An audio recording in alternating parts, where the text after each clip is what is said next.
shirkadaha isgaarsiinta Somaliland ee Somtel iyo Telesom ayaa kala saxday heshiiska isku xidhka shirkadaha isgaarsiinta.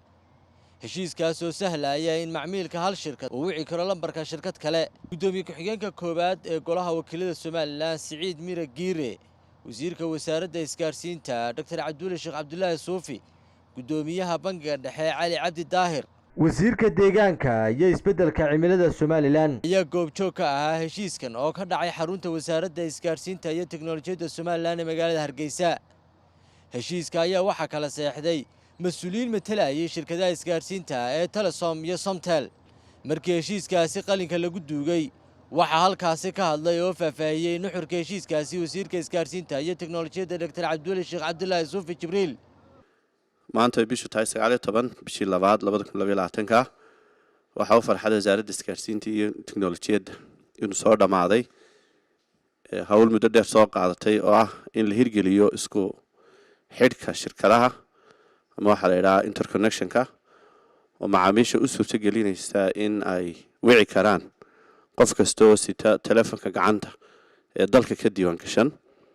muddo soo qaadatay wasaarad ahaan waxaan ku bilownay inaanu horta u sameeyno xeer nidaamiye anagoo ka talagelinayna shirkadaha isgaarsiinta Telesom iyo Somtel.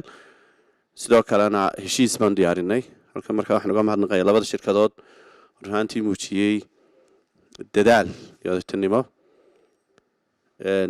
xeerka isgaarsiintu uu ku waajibinayaa shirkadaha in interconnection hirgalo, laakiin caqabado fara badan hore u jiray oo suuqa isgaarsiinta Somaliland ka warqabteen muddo soo socday awgeed bay wax badan ka tanaasuleen. marka aad baad ugu mahadsantihiin. kale hawl badan baynu qabanay laba goor hore aan u malayn mar 2006 bay ahayd la isku xidho uu istaagay 2011 mar buu jiray wada hadal aan dhamaystirmin, laakiin anagoo taa ka dawlayna waxaan ugu talagalnay in shuruucdii iyo xeerarkii waxba baan dhamaystirno.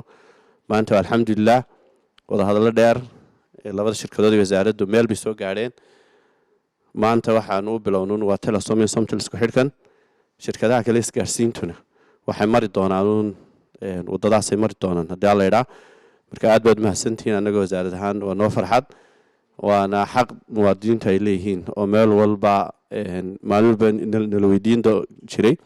cidda ugu badnayd ee nala weydiin jirtayna baarlamaanka ahaayeen. waa sababtaan maanta aan ugu soo marti qaadnay gudoomiye ku-xigeenka koowaad ee golaha wakiilada. marka alxamdulillah maanta way noo dhamaystirantay. heshiiskani wuxuu ku hirgeli doonaa muddo 40 maalmooda. wuxuu u baahan yahay la diyaariyo dhinacii farsamada, dhinacii xisaabaadka iyo waxyaabo kale oo laga maarmaan ah. ugu badnaan 40 maalmood gudahood buu ku hirgeli doonaa.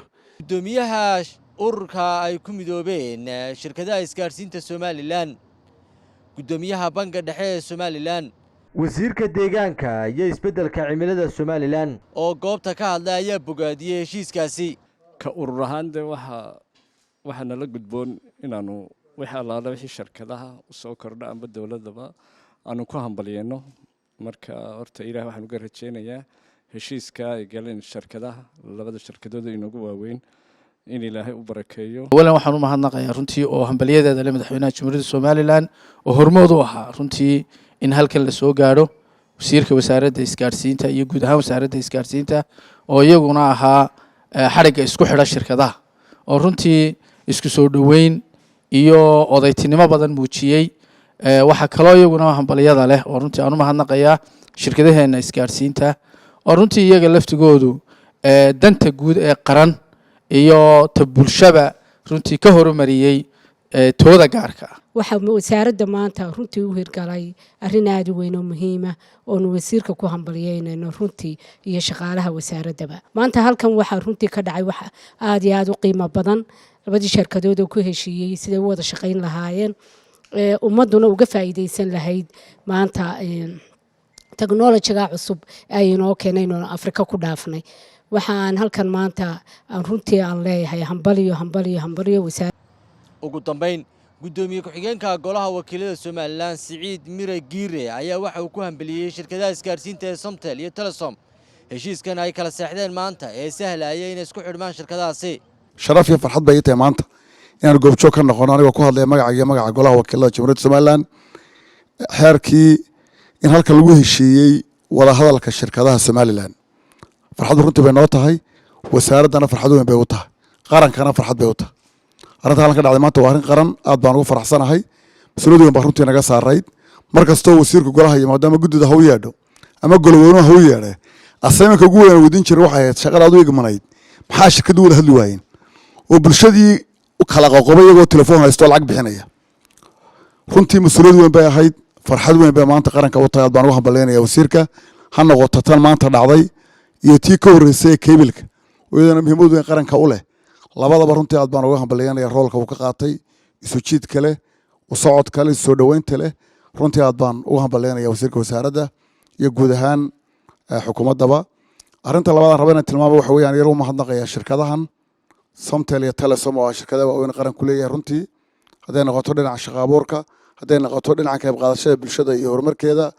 hadday noqoto dhinaca isku xirka hadday noqoto dhinaca waxbarashada runtii waa shirkado qaranku leeyahay lama oran karo qof baa leh iyo koox baa leh midda anigu ma qaba inay tahay shirkado qaranku leeyahay in la ilaaliyo iyo in la iska dhowr taagana runtii diyaar baa loo yahay anagu ka galo wakiilaha waxaan ballan qaadaynaa wax kasta oo aan ka hor imanayn dastuurka iyo shariicada islaamka oo dan u ah maslaxadda qaranka inaanu kala shaqeyno shirkadahana barbar taaganahay waanu kala shaqeyn doonaa iyo wasaaradda insha Allah Abdullahi Kariim aad baan ku mahadnaqayaa mar labaad iyo mar saddexaad luqmaan maxamed faarax MMTV Hargeysa